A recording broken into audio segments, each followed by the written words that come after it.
This is Bob. Bob is 37 years old, has a wife named Lisa and 2 beautiful kids.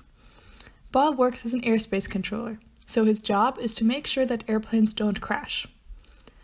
People's lives depend on him doing a good job. And since airplanes fly 24/7 all across the world, he often needs to work night shifts.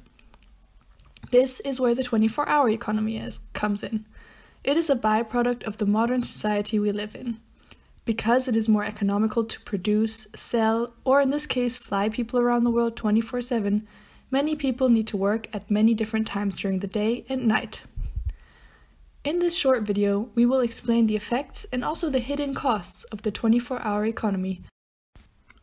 For that, let us start by taking a look at what Bob's night shift work means for his body. Bob's body usually wants to sleep more than 7 hours, and it likes going to bed at the same time every day.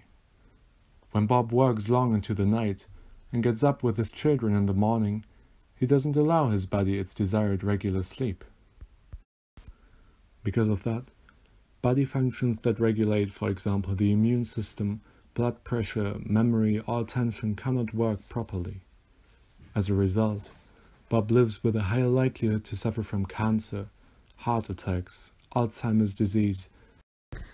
But what does Bob's boss think about all this? Bob's boss cares about how effectively Bob does his work. If Bob fails, it could lead to very bad accidents, so he needs to be alert at all times. But Bob is often very tired. The night shift rotation schedule that Bob's boss determined means he switches between day and night shifts very frequently.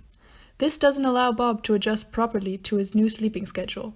His body is confused and doesn't know when to signal Bob to go to sleep or when to stay awake.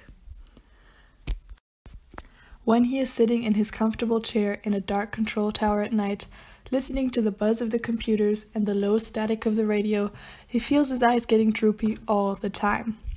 This is really dangerous, but Bob's boss does not know this since he is never in the tower at night. So what if something goes wrong?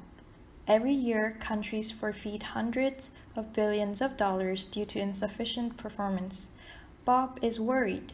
He understands that one minor mistake from him could lead to several consequences, both for his company and himself.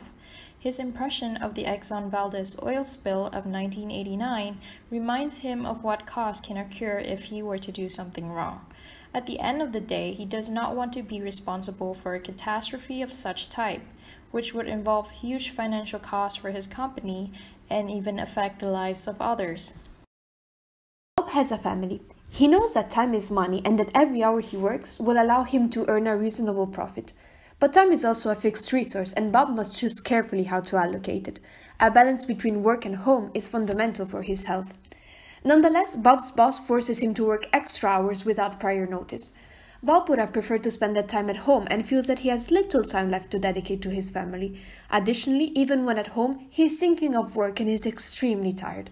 This increases his stress, tiredness, and negative emotions, which are transmitted directly into family life.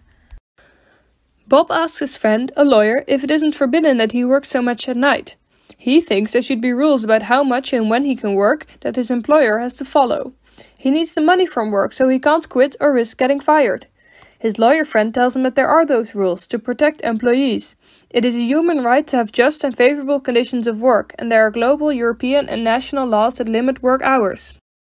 In their country, the Netherlands, there are rules specifically for night shifts. Bob cannot be asked to work for more than 10 hours at a time, should get 14 hours of rest afterwards, and when he does 3 or more shifts in a row, he should get at least 46 hours of rest. He also can't work more than 40 hours a week. But when Bob checks these rules against his work hours, he finds that his employer did not break them. And still, Bob is not happy with his work hours. It seems the current laws are not enough to create a satisfying solution for him, so he needs to look for another solution. Bob notes that a balanced lifestyle is a solution to his problems. For his well-being, he should engage in a pattern of daily occupation that shields his physical and psychological health. The reduced stress and tiredness that Bob experiences due to the changes on his workplace lead to greater involvement in family occupations. Additionally, regulations protect him by limiting or regulating irregular shifts, allowing him to strike a balance between work and family life. At the same time, he can sleep regularly, so Bob's body will have a better opportunity to protect him from any unwanted health conditions and diseases.